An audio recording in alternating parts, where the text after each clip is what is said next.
Alafia, welcome to the Mind of Ro page. I am Ajaguna. Today I'm going to make a video on my experience with my first year being initiated into the priesthood of Obatala. The last video I made was on healing trauma. So if you feel like you're going through some trauma and you need some advice on healing, go ahead and subscribe to my YouTube channel at Mind of Ro. I also have a TikTok, an Instagram, and a Twitter at Mind of Ro, and I also have a Snapchat at Little Roro 253. I also have a Facebook business page at The Mind of Ro, where I do Ifa readings. I am an Ian Ifa. So if you would like to set an appointment up with me, go ahead and shoot me a message or a comment, and we will do a reading over video chat. So who is Obatala? Obatala can be seen as a male or a female, also known as Oshanla. Obatala is the Orisha of the white cloth, father of all the Orishas, creator of the human form, owner of all heads, also known as the Sky Father, and is the most peaceful and forgiving Orisha of them all. I praise the king of the white cloth. Praise to the king of the sacred grove. He who predicts the future, owner of the best clay, chief of the medicine of truth, chief diviner of the forest, spirit of mystic vision, the spirit who lives in the distant forest, spirit with the power of dreams, spirit who creates light, the spirit who owns humans, chief of the forest, chief of pure speech, chief of purity, the big spirit of the chief of the white cloth, chief of vision, source of good things from the forest, the calabash of wisdom. We come to salute you. Ashe. I personally have been crowned Ajaguna Obatala. Ajaguna is the underworld or under God version of Obatala. Children of Ajaguna are often confused as children of Shango, and it is often said that Obatala is offended by the color red, but if it is Ajaguna Obatala, then he is not, because he is the version of Obatala that is associated with not only just white. So Obatala is always associated with white, unless it's Ajaguna, then Ajaguna is associated with red and white. Personally, I have Ajaguna and Oshanla, who is the female version of Obatala. So they do have different personalities. Obatala is known to be very peaceful, very calm, very kind.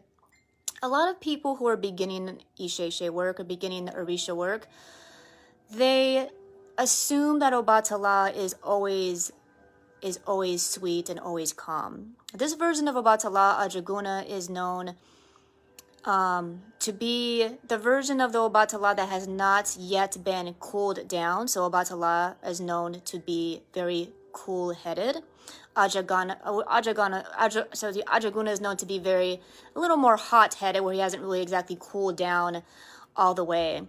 So just to let you know, if you were to meet the spirit of Obatala, yes, he is very peaceful. Yes, he is very kind, but he also has an aspect to him where he could be very strict. Ajaguna is known to be a warrior. Obatala is known to be a warrior. He could be depicted with a sword in some of his pictures, and the reason why is because he does fight against that which does not serve us, and he does fight for peace, and that is a manifestation of him. So he does have warrior-like energy. The first time I've met Ajaguna, he was very big on respect. He likes people to be very respectful. And what's funny about that is a lot of people would suppose, most people who are starting out are very scared to speak to their warriors like Eshu or Ogun, and they think they're scared, like, oh my God, what if I do the wrong thing?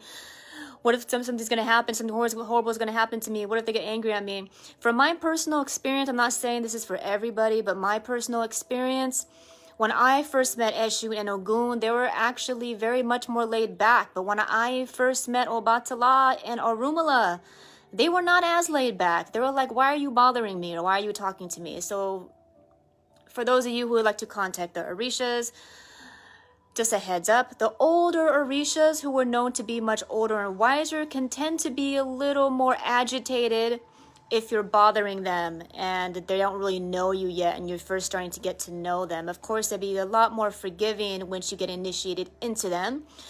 But there are some people who get contacted by the Orishas prior to being initiated, or they contact them before and they could be a little hot-headed and a little agitated by it. My personal experience, Obatala and Orunmila was a little annoyed by it, but Eshu and Ogun wasn't. They were very open-armed towards me. So Obatala has chosen my head. I am actually originally very Ogun-headed. I am a child of Ogun. I've also been a crowned Ogun as well. I made another video on that, so please, if you would like to know what that's like, go ahead and check out that video of what my experience is being crowned Ogun or having Ogun over my head. Totally different experience, totally different personalities. I also have a lot of Eshu that pops up a lot of times in my readings where some people would say that I'm originally Eshu, but Obatala did claim my head, and one of the main reasons why is because I did suffer a concussion a couple years ago. I had a traumatic brain injury where I had a contusion in the frontal lobe of my brain, and Obatala claimed me. He claimed because he often claimed people who need physical help, if they have injuries, if they were born with any defects. He claims those children. If any child has been born with a defect, he is automatically the Orisha. He is automatically their father or mother, if you want to see Obatala as a female. Because Obatala is known to be the creator of all man. And there's a story about Obatala where he gets drunk and he falls asleep. When he wakes up, he realizes, oh my God, I messed up. And I messed up making people that are not as perfect as I want them to be. So then he feels really bad for his mistake that he made some humans that weren't perfect. So he always takes care of those, and he always claims them. So if you have any children that have been born with any defects, or if you has something happened to you, if you've been to an accident or any situation to where you end up having some kind of defect, Obatala, chances are you are a child. I'm not saying 100%, but chances are Obatala will claim you as his child. So Obatala did claim me as his child, and I would assume that Ajaguna claimed me as that version of Obatala because I do have a lot of warrior energy over my head. I'm naturally a warrior type of person. But there is a big difference between Ajaguna and Oshanla.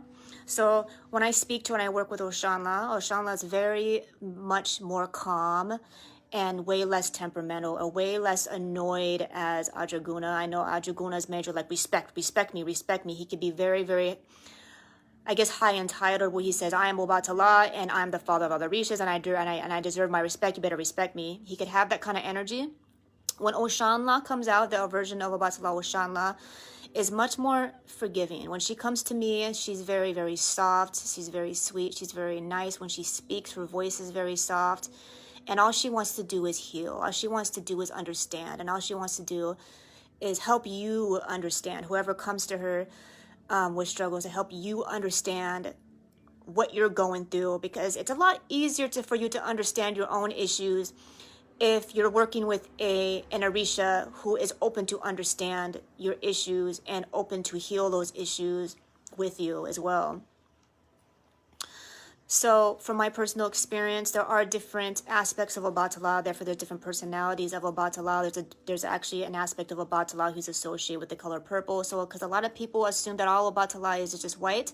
So like I said earlier, there is a version of Obatala who's associated with red. There's also an Obatala associated with purple. A lot of people don't talk about that Obatala. So there's all different versions of Obatala. But at the end of the day, even if he's associated with red and purple, he's always going to be primarily white as well. He is called the Orisha of the white cloth.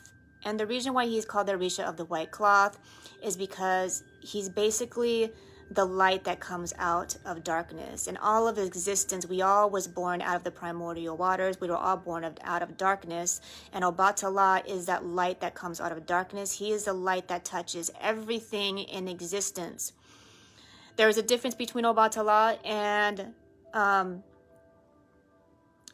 all of existence. I'm not saying that he's dead. I'm trying to explain the difference. But he is basically the light. If you think about a cloth touching the whole entire universe. He's basically that white cloth that touches everything. His arms and his legs and his head basically expands out massively. He's a multi-dimensional being. He touches everything. He has been here before man has ever existed. He was here before planets has ever existed. He was here before anything has been existed. He's a creator deity. He's a creator Orisha, and he was here in the beginning of time. He is basically the light, I guess you could say, at the Big Bang. When all light came into existence, this is a light, is who Obatala is. My personal experience when I first got initiated into Obatala, a lot of times when we get initiated into this kind of practice, we always assume everything is going to be perfect. We think everything is going to be, butterflies and unicorns and rainbows and stuff like that. When I first got initiated, I noticed some negative energy came out that I wasn't dealing with until I got initiated. When I really started getting into the practice, I noticed there are some negative things in the practice. I love the practice, and I would never leave it for anything. It's my purpose. I love what it has done for me. I feel like it's healed me. But from my personal experience and from a lot of other people that I've spoken to, I've been through a lot of issues. There's some toxicity going on in the practice. There really is. And I don't agree with it. A lot of the elders don't agree with some of the behavior that some people have in this practice. And I believe that a lot of the Orishas don't agree with it as well. Obatala is all about unity. He's not about celebration. He is about celebration. He's not about separation. Earlier in the prayer, I mentioned the calabash. So there's a story where Eshu breaks a calabash in one of the Orisha stories. Basically, what that means is Obatala being broken into pieces. So Sento Obatala touches everything. So please know the difference between Olodumare and Obatala. Olodumare is the god of everything, as in the whole entire universe is Olodumare, or the whole entire physical universe is Olodumare. Obatala is the white light that touches everything. So there's a difference between the two. So there's a story where Eshu breaks the calabash. Basically what that means is everything is one giant calabash. Not literally, but you know what I'm saying. Subliminally. Eshu breaks the calabash into different pieces. Basically what that means is there's multiple dimensions in the universe. So we are in a dimension, and we are in multiple dimensions that are actually overlapped. And this is actually the concept of our souls are much older than our body. There is a realm called which a lot of people call the heavens, which is beyond the physical realm, is where your soul goes when you die, and where your soul was prior to coming here to this realm. So the broken calabash represents the broken pieces of the universe, and it represents the broken pieces of Obatala when Eshu broke Obatala into pieces, or when Eshu broke Obatala's calabash into pieces. It's a concept of the illusion that we're in, that we think we're all separated. It's the fact that we can't remember what we were doing in the heavens prior to coming to this reality. It also represents the concept of we don't know what's going to happen to us when we pass away to the other side. This is a concept of the broken calabash, of not being able to remember, and not being able to see the other side, not being able to understand the great scheme of things. We were put into a reality to where we could only see this reality and this reality only. So when we get in touch with Obatala, he teaches us to see things from a higher perspective. A lot of his prayers are associated with sitting in the top of a mountain, because when we get in touch with Obatala, he teaches us to see things from a higher perspective. Because a lot of times we walk through life within this broken calabash, and we think the only reality that exists is this reality. A lot of times we believe the only thing that matters is our reality, and a lot of us really struggle seeing past our own nose. And when we get in touch with Obatala, he teaches us that there's more than that. He teaches us to sit in the mountaintop and see things from a much higher perspective, to understand that everything has is in a line with divine order. And everybody thinks, well, is everything organized or is everything made out of chaos? And that's the concept of the broken calabash, the either or concept, which is why we have Eshu breaking the calabash. Eshu is known to cause confusion. And the reason why he causes confusion is because he wants to teach us a lesson so we could grow, so we could put our calabash back together, basically, is what that means. So we want to always see it must be this or that, or it must be white or black. It can't be both. Everything has to either be made out of chaos or made out of order. It can't be both. Obatala teaches us that it is both. It is all of it. Yes, everything is made out of chaos, but it's also made of order. It is all divine order. It is all meant to be. It is all for the existence of the universe. Like the concept of the snake constantly growing and constantly eating itself.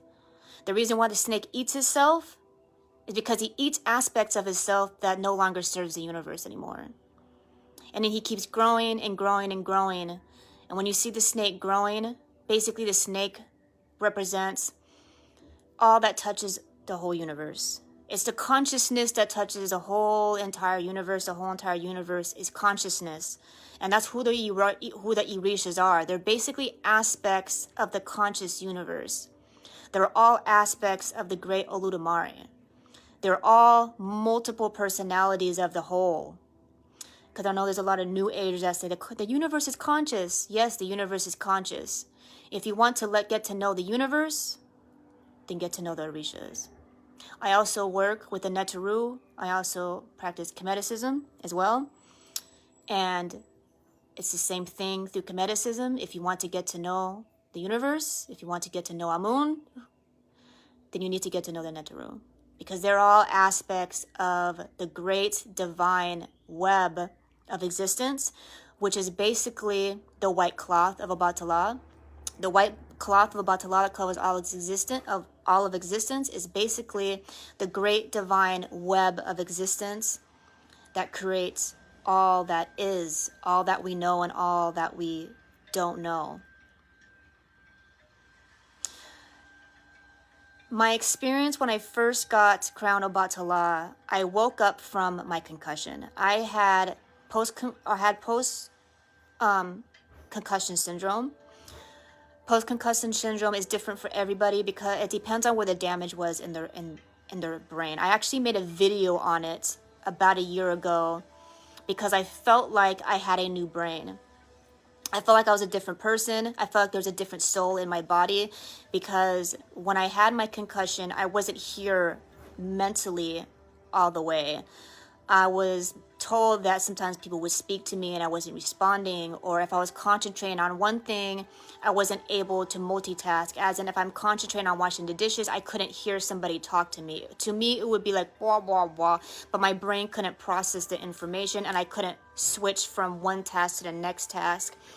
And when you have a brain injury, you're so stuck in the injury, you're in your brain that you don't even realize these things are happening because your brain isn't processing the information. Like little things, I still struggle with trying to process things that I'm reading and remembering things. I have short-term memory loss, not nearly as bad as it was. Obatala has helped me multitask, and I feel like he gave me a new conscious and a new Ori, because Obatala is known to be the owner of all heads, as in the creator of all our Oris.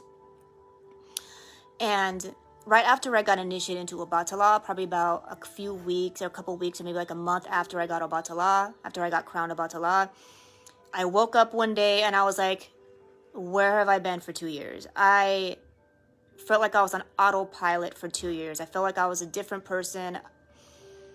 And I was like, how can I be spaced out for 2 years? And then I spoke to a doctor and found out that's just natural for somebody to have a brain injury, for people to feel disconnected for a long time, as if they were not here all the way, and then all of a sudden snap out of it.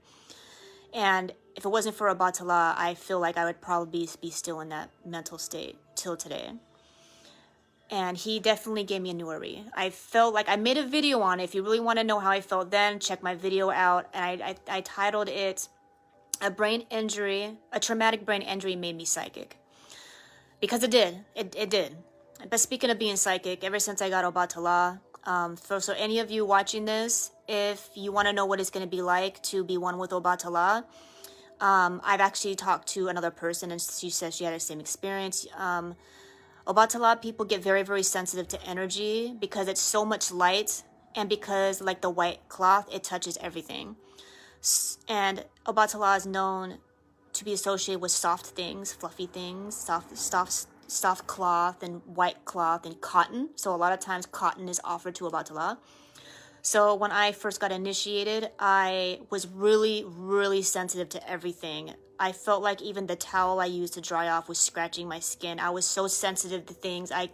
My skin was sensitive. I didn't like the way blankets felt. I had to change my blankets. I had to be careful what clothes I put on my body because I felt like everything was so rough. I was so sensitive to everything. I was sensitive to people's energy. I was already an empath. I was born an empath. I've always been an empath. So Obatala like times that empathy or empathic gift like by 10. Right after my 3 days of going through my initiation, I think I went to a store afterwards, and I noticed a woman walked next to me, and I was like, oh God, get away from me. I didn't really tell her that, but I kept trying to step away because I noticed that I could feel people's energy way more, and I get agitated way more with people because I have so much light on me now. I have so much Obatala energy that if anything comes in and touches my energetic field and it's not as light as his, I naturally get very agitated. I don't for the longest time I didn't want anybody to touch me. I didn't want anybody to stand next to me. I didn't want to have any rough clothes, any rough blankets, any rough towels. I just didn't want anybody to be in my energy field whatsoever. I was so sensitive. I couldn't stand it. It was very, very agitating to me.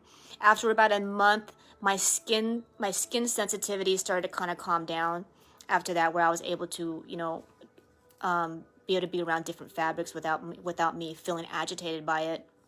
But till now, it's been over a year. I'm still very sensitive to people's energy. And as a child of Obatala, and anybody who gets crowned Obatala, this is how it is to be a child of Obatala. Children of Obatala are very, very sensitive to energies. They could feel everyone's energy, and because of it, it's easier to see things from a higher perspective. I could see someone's aura and feel who they are and know their intentions right away. Somebody could even message me on Facebook and send me one paragraph, and I can know right away if they're not telling me the truth, what their intentions are, because the energy of Obatala is so powerful. It's so sensitive. I could feel everything. And even if I don't feel it right away, he's going to tell me. He'll straight up be like, that person's lying to you. And it's like, because once you get crowned in Orisha, their energy is embedded into your head, so it's like they're there with you all the time. Obatala's with me all the time, and if I'm not paying attention, Obatala is going to be paying attention for me, or Ogun's going to be paying attention for me, or Orumala is going to be one of these Orishas over my head is going to be paying attention, or one of these Orishas that I have in my home is going to be paying attention for me, But being initiated into Obatala, even if you're not crowned, it's normal to feel very sensitive to all types of energy. I also don't drink anymore. Obatala's taboo is alcohol, and I do have a history of being an alcoholic. My mom passed away in 2008, and when she passed away, I started using alcohol very, very heavily using alcohol. Very, very, very. It was bad, and I did cool down a lot since then. But after that, after when I stopped drinking so much, I did still want to drink on the weekends, and once I did take like one shot, then I want to take another shot. I couldn't just do like one drink. I wanted to keep drinking it. I couldn't just have one, and it was an issue that I had. I did grow up in a household where there's a lot of alcohol there, so if you grow up in a household with alcohol, it's normal to be like that, because we were conditioned to be that way, to think it's acceptable and normal to be that way.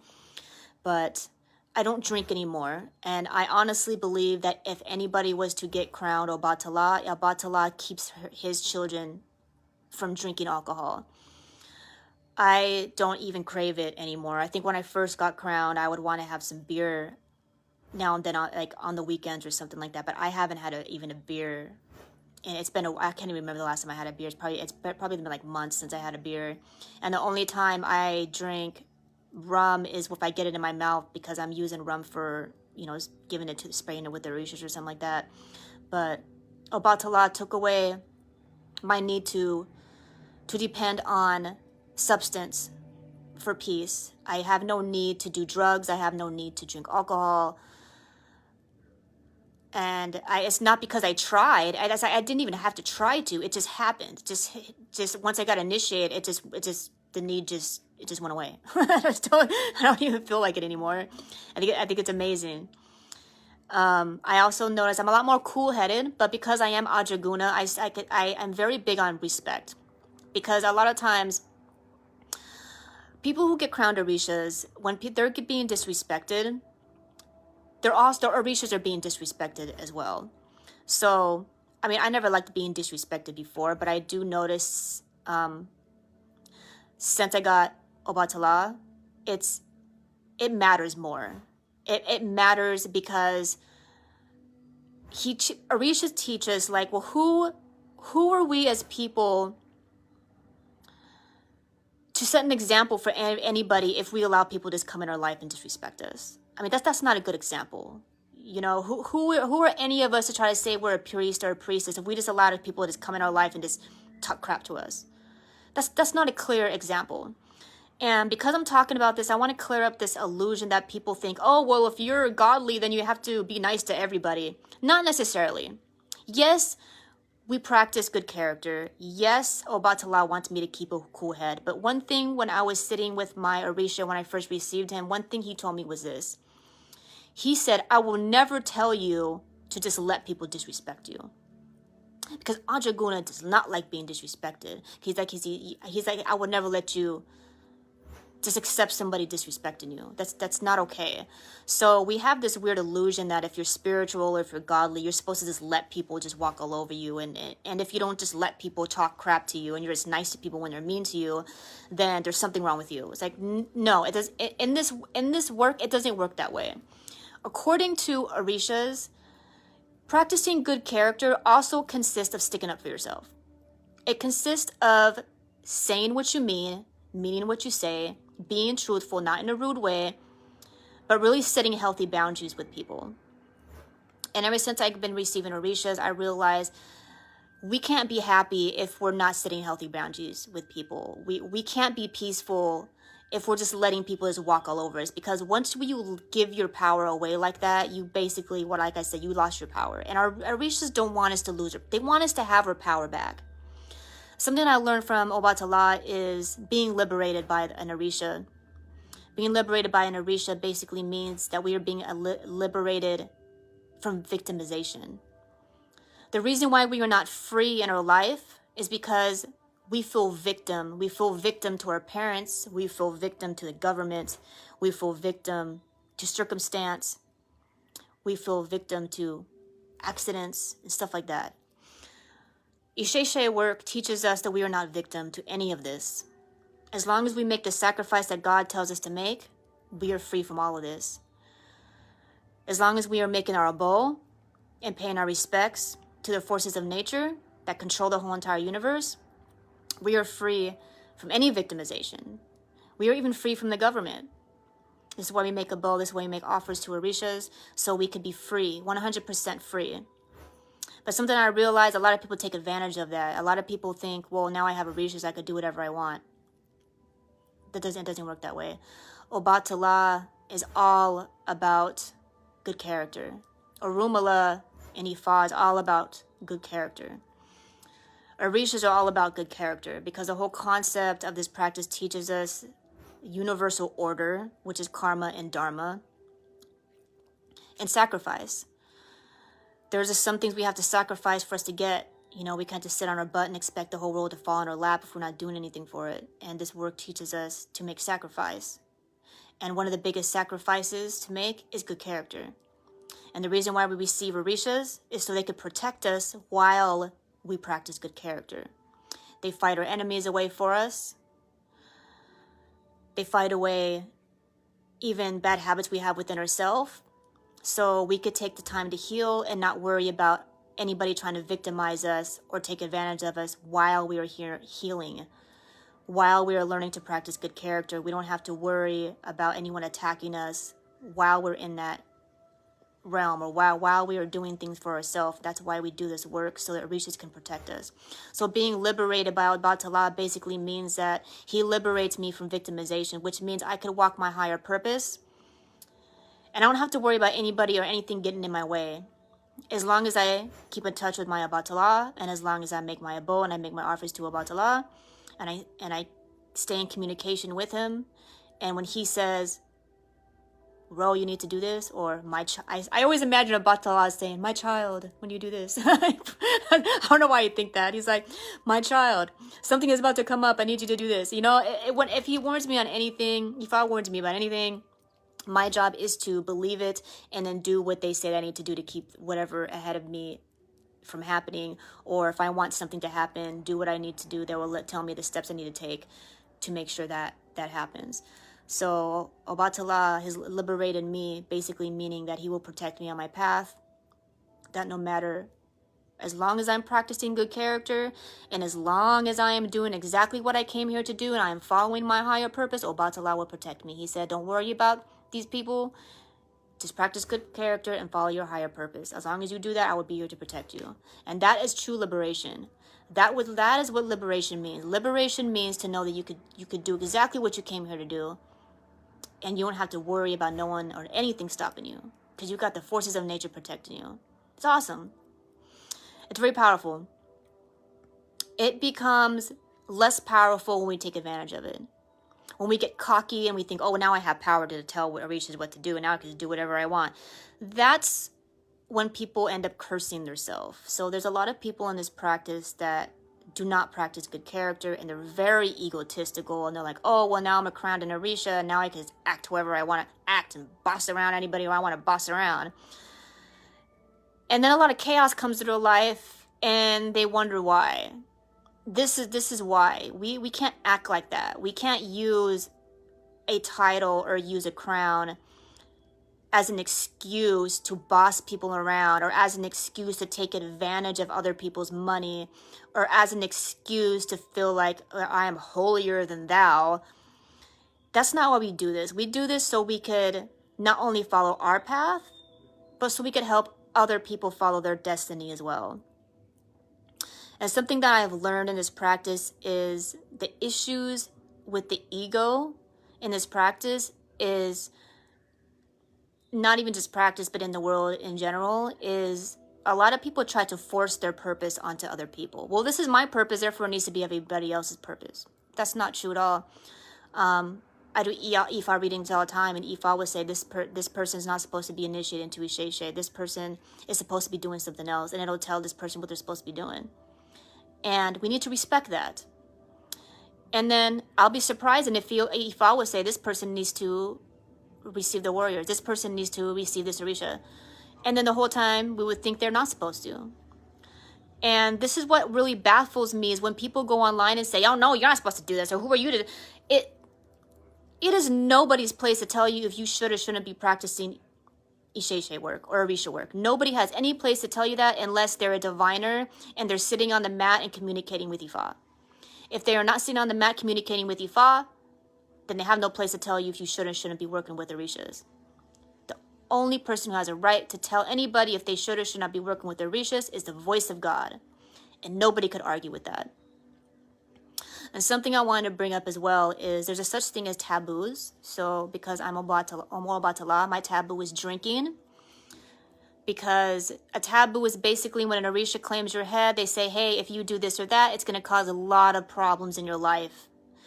So, I mean, obviously, alcohol is a taboo for many people. But I even got a taboo of corn. So I'm not supposed to eat corn.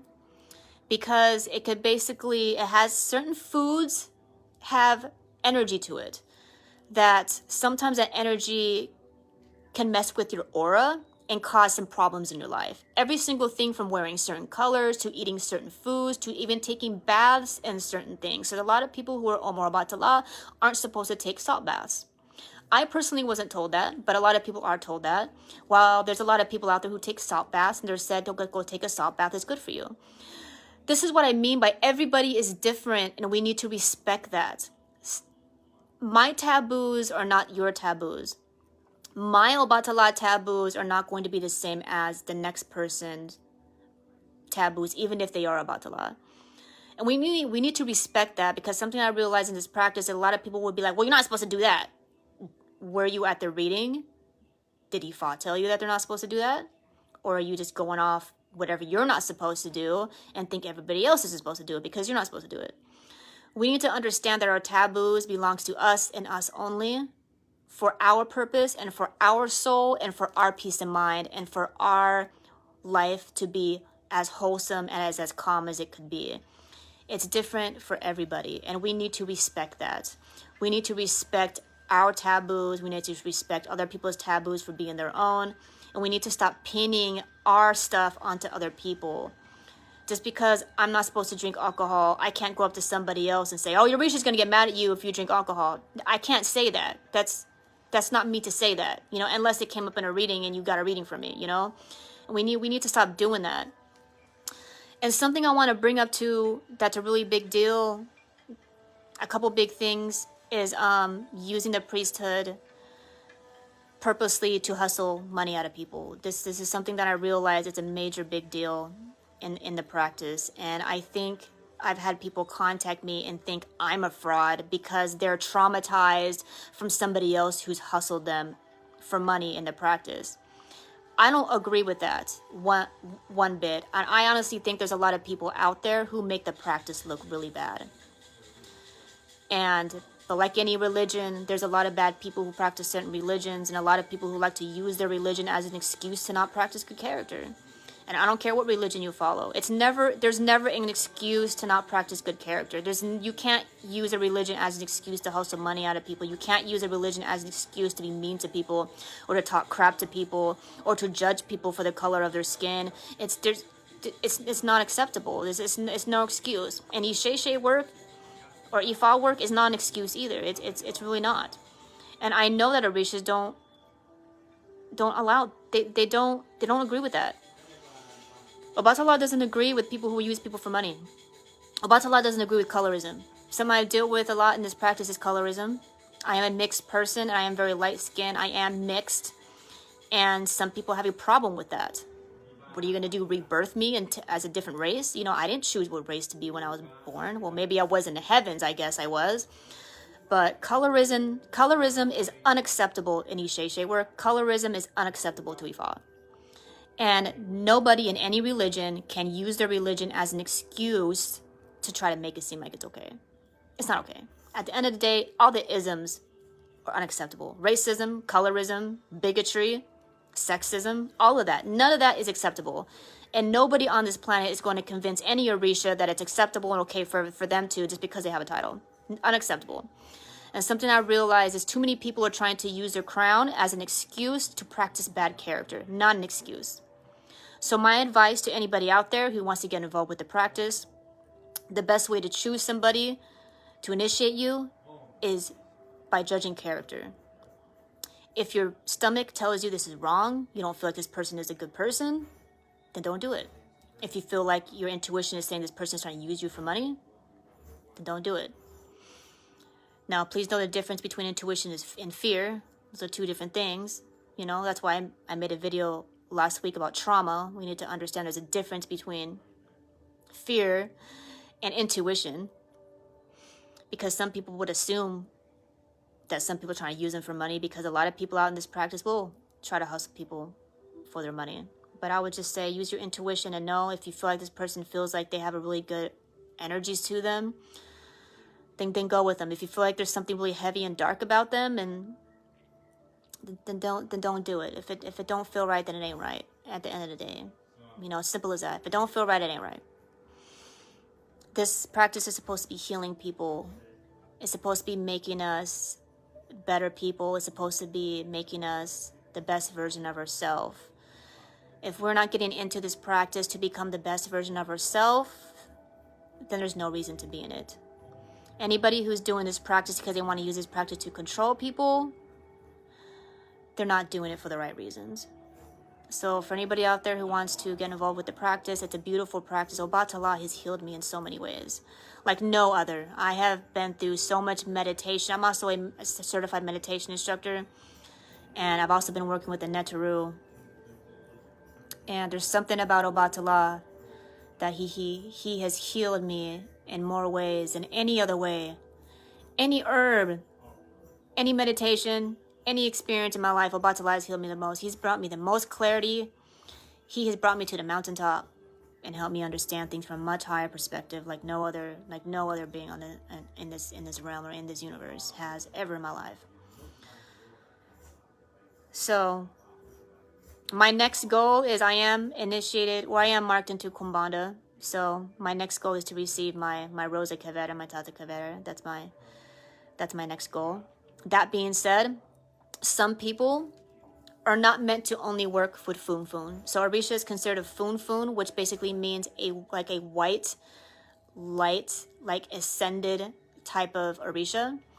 While there's Orishas that are associated with red energy, which is like Eshu and Ogun, which is warrior energy. And there's also black energy, which is associated with like death and sickness and that kind of realm, which in Orisha work, we need to understand that every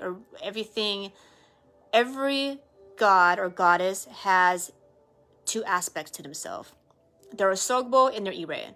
Basically what that means, Osogbo basically means the imbalances, and Ire basically means the balances. So Obatala children, when they're in Ire, Omo Obatala children are very enlightened. They could be very religious, or they could get into religious practices. They're great teachers. They're very calm. They can see things from a much higher perspective. They accept a lot of people in. They can see the pain in other people and accept anybody who's willing to heal from their pain. They'll accept them. And that's what Omo Batala children of light. When Omo Batala children are in a Sogbo, they could have a lot of mental issues, as in psychological issues. So don't just assume every time you meet a person who has a batala over their head that they're going to be all peaceful and nice, because if they're in a sogbo, a lot of them will have even drug problems, schizophrenia, depression, anxiety, psychological issues, because Obatala is associated with the head. He's like a Orisha of all heads.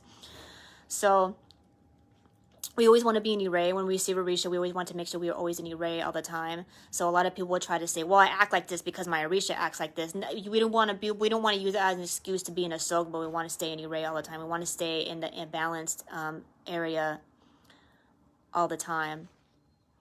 Just like every other, I'm not going to explain every other Orisha's balances and imbalances, but every Orisha has a balance and imbalance, because that's what the universe is made out of. The universe is made of all these energies in one, is basically what it is. There's a balances, imbalances, yin, yang, light, dark. So everybody has a different purpose. Some people are only meant to work with Funfun. And if they try to work with any dark energy, really weird things could really happen to them. And then there are some people who are supposed to work with the more heavy energies, for example, like Paulo. And if they try to work with Funfun, they could get some weird imbalances that happen to them. And then some people are supposed to work with both energies. So this is how we're going back to the same concept, but we need to stop trying to push our reality on the other people and say, oh no, you're only supposed to do this. Oh no, you're only supposed to do that. Or everybody's supposed to do this. Everyone's purpose is different. Because something I realized, if I have a lot of Obatala energy, because I'm both-handed, I'm supposed to work with my right hand and my left hand, which basically means I'm supposed to work with white energy and I'm supposed to work with black energy, and it needs to stay balanced. If I heal somebody, I need to protect somebody. If I'm doing a lot of protection work, which is warrior work, then I need to heal somebody to balance the energy out. Or a lot of imbalances will happen within my life, and that's just who I am. Does it mean that everybody else has to be that way? Absolutely not. And we need to respect our both hands and which hands we work. And we need to stop judging people. Everybody has a purpose. Some people are here to be spiritual warriors, and all they do is work with only warrior Orishas. Some people are only supposed to work with Funfun, and they're only supposed to be healing people. And then some people are supposed to be doing both. And we need to respect that, and we need to stop trying to force other people to be who we are. Because one of the biggest sin of all in this planet is taking people's free will away. And the reason why we have so many issues on this planet is because obviously we're having our free will taken away. When we were all created, we were all given free will to be whoever we want to be, to have the identity of whoever we want to be. That's free will. So when we try to control other people's free will, we are going against the laws of nature. We're going against Olodumare. We're going against all the Orishas. We're going against universal flow and universal law. We can't control people. That doesn't mean you can't give your opinion, but you can't force your will onto other people. I mean, we can't be hypocrites and get mad at the government for forcing their will on us, and then we want to force our will on other people. You know, there's a difference between sharing information and expecting everyone to be just like you. You know, it's just because I'm a priest, a priestess, doesn't mean I think everybody on the planet should be a priestess. I mean, I think the world would be a better place if people are enlightened on the planet, obviously. But it's not everyone's path to be a priest or a priestess. It's not everyone's path to receive Obatala. It's not everyone's path to work a 9-to-5 or own a business. It's not everyone's path to work for their father or whatever the case is. Everyone's purpose is different, and we need to respect that. We need to understand that everyone has their job in this world. Everybody has their job in this practice. And something I realized since I've been in this practice is a lot of people can't respect that. A lot of people always want to think that everybody has to be just like them. And it's not how it's supposed to be. And that mindset right there is exactly why Ilays and priesthoods break apart. And they can't stay together. And the reason why some people are taken away from the practice. Something might happen, like they end up losing their Orishas, or they actually give up on their Orishas or something like that. Something takes them from the practice. It's because they're not practicing good character. They're not doing what they're supposed to be doing. Or they might end up hooking up with somebody who won't allow them to work with the Orishas, for example. Is because we're not acting right. You know, we need to understand when the Orishas are offered to us and then taken from us, is because there's something in us that we need to work on. If we have a lot of peace in our life and a bunch of chaos comes, we need to be mindful of, well, why is this chaos coming? What did I do, or what am I supposed to learn out of this? Instead of just accepting it and then thinking that this is what life is about. It's not. Everything is in divine order for a reason. And we should not be using this practice at all to control people or forcing our will onto others. It really made the practice look bad. And that's not good. This is a beautiful practice. The Orishas are beautiful. I don't know why anybody wouldn't want to work with them, to be honest. I really don't. And the Orishas want to work with us. Orishas love to be recognized. Especially Eshu, man. If you call on Eshu, he loves to be called. He loves attention, man. He really does. A lot of Orishas do. Oshun loves attention. She loves it, you know? The Orishas really do. So, at the end of the day, if you are approved by the Orishas, that's all that matters. Screw all these people out here talking about, oh, you're not supposed to do this or that. If the Orishas approve you, and the Orishas say you're doing a good job, then you're doing a good job and you're approved, boo. That's all that matters. So, I give thanks and praise to the King of the White Cloth and the Creator of the human form. I ask you to help our hearts be pure, take away the darkness of ignorance, and bring us a light of intelligence. I salute your wisdom, I salute your vision, I salute your power. Ashe, ashe, ashe. The next video I'm going to make is a transcendental guided meditation. So if you like that kind of stuff, go ahead and subscribe to my YouTube channel at Mind of Ro. And don't forget to hit that notification bell. I hope everyone is having a enlightened night. Odabo. Peace.